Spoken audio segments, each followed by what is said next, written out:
Hey guys, Ryan Hamer here again. Today in this video, we are going to be talking about always have a plan. In the collection commandment series, the reason why you always want to have a plan is because if you call a creditor or a collection agency and you don't have a plan in mind, you can get blindsided. You probably won't have the desired result that you're expecting. And you can't expect to do anything without a plan. A lot of people will call a collection or a creditor, collections place or a creditor, and not have an idea of what they want. I mean, they think they're going to get the item removed. They think they're going to be able to get away with not disputing, or you have to have a plan. And when I say a plan, I mean know what you're going to say, know how you're going to say it, know exactly what you want, and what you're willing to sacrifice, right? So I've always said this, whether you pay a collection item or whether you don't pay a collection item, it depends on what it is that you need and what it is that you want. Are you buying a house? Are you buying a car? Is it because you need to get a mortgage? Or is it because your score isn't high enough and you just want to have an item removed? Like, what is your reasoning? What is the reason why? Once you figure that out, then you can start building your plan of attack. So if it's because you really your need to improve your credit score is instant, immediate, it's because you're trying to get a car or you're trying to get a house or something like that, and the lender won't deal with you having a collection item. Now, specifically, this is normally for people that are shopping around for a mortgage. One of the issues that you're going to have is that if you have a collection item there, you're going to be paying more, you're going to be paying a higher level of interest if you're even getting a loan. It's because they have different tiers of lenders, right? There are your premier lenders, so you got the like top 5 banks here in Canada, or wherever you are, there's going to be the top tier bank, right? And then you're going to have sort of lower tier banks. You got like the B lenders and C lenders, and D lenders, and private lenders, and all that stuff. And the interest rates will definitely fluctuate depending on who you go to, right? So a private lender will lend you money, and you're definitely going to be in the double digits. A B lender will definitely be closer to the double digits. And right now, the interest rates are sky high, and it's not going to be a good look for you. Basically, it determines your ability to afford paying that mortgage. Because I know people that are, they have good credit, they got great credit, and their mortgage went up double. So they're paying, like, instead of paying $2,000, they're paying $4,000 a month. And a lot of people can't do that. A lot of people can't handle that. Now, imagine if you were with one of these other lenders who promised you an X rate, and because of the fluctuations with prime and stuff like that, you're gonna have to eat that increase. You're not gonna be able to handle that. So it's very, very important to always get the best rate that you possibly can, and it will be definitely helpful. It'll be definitely helpful. So that's your reason why, right? So say you're getting the house. Your reason why is because you want to make sure that you can get the lowest rate possible when you're shopping around for a mortgage. So this particular item that's on your credit bureau report needs to be sorted. Whether it means you're paying it, so it shows it's paid, or whether you're able to negotiate for the item to be removed from your credit bureau report.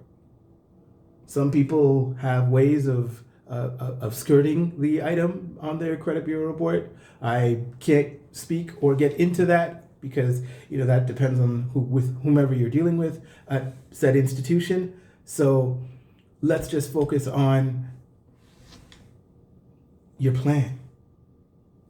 What you want to do is you want to write down, okay, I want to get this item removed. I am not going to pay a red cent. So I know that if they're not willing to remove it, then I'm going to go this way.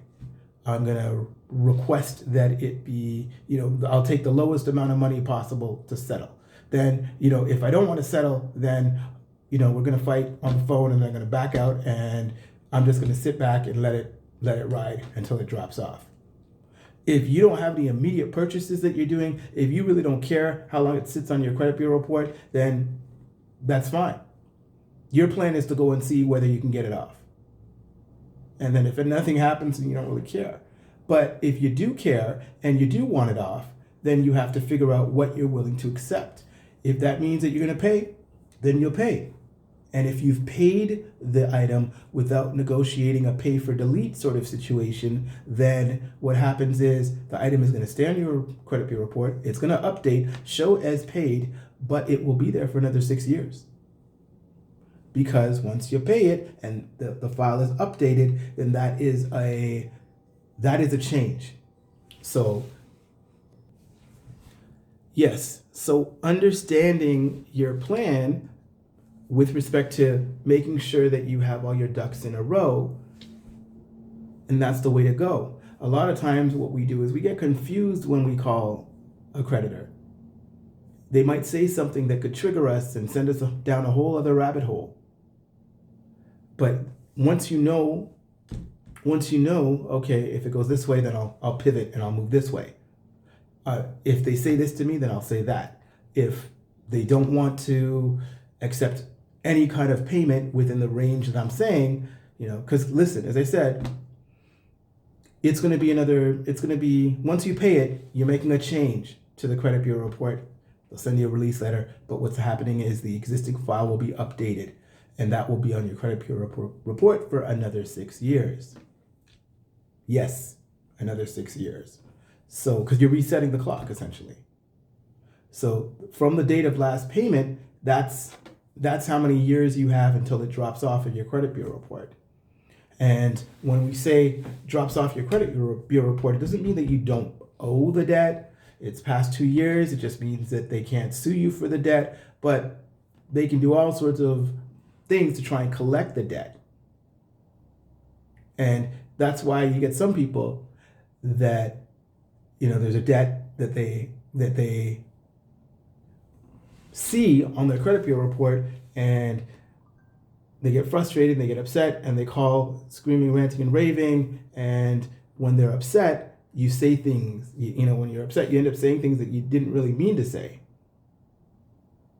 Right? And that's why sometimes it's not good for you to deal with the debt when you're calling a collection agency or what have you, because sometimes you'll end up getting caught.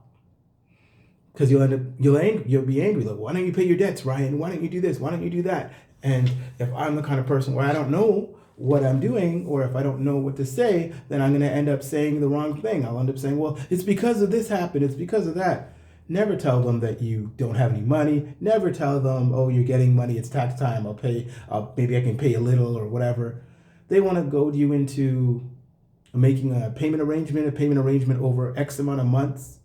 That means that your credit's going to suffer a little bit longer or what have you. And why would you want to be in a situation where you're paying all this money or a little bit of money or whatever the case may be, and your score is not going to change or increase because of the fact that it's still going to be a delinquent account.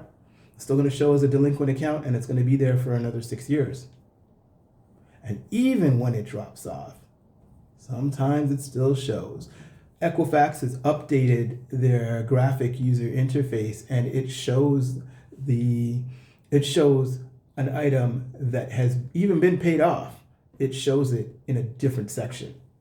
So it's not an active open collection, but it does show it as a derogatory item. So that's something that you need to keep in mind if you do not get the item removed.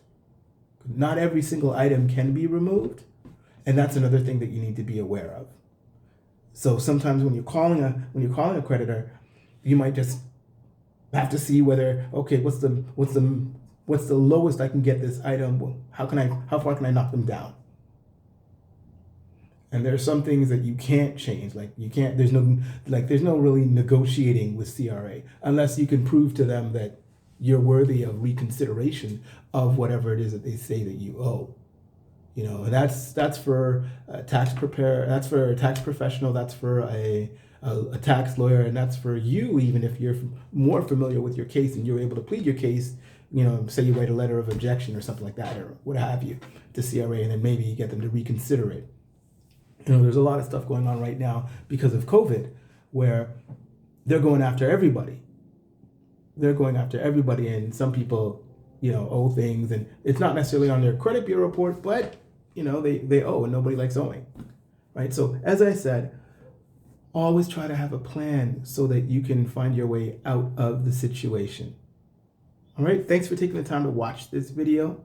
Hopefully you got some benefit out of it. If you have any questions or comments or concerns, or you want to give me some advice, please feel free to drop it down in the comments. Tell a friend. Make sure that you are subscribed and you have clicked the button for notifications and whatnot. And also sign up for my mailing list. And you can also download my collection commandments. All right. Thanks so much for watching. Have a great day.